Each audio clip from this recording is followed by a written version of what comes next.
सोने की कीमतें आसमान से बातें करने लगीं।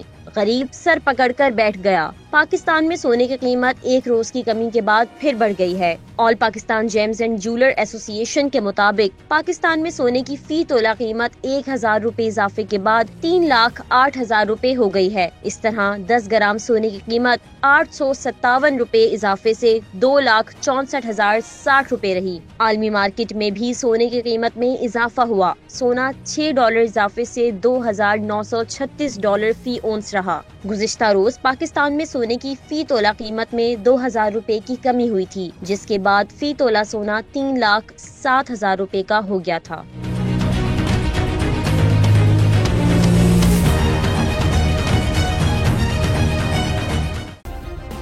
सब्सक्राइब करें और बेल दबाएं ताकि कोई खबर रह न जाए।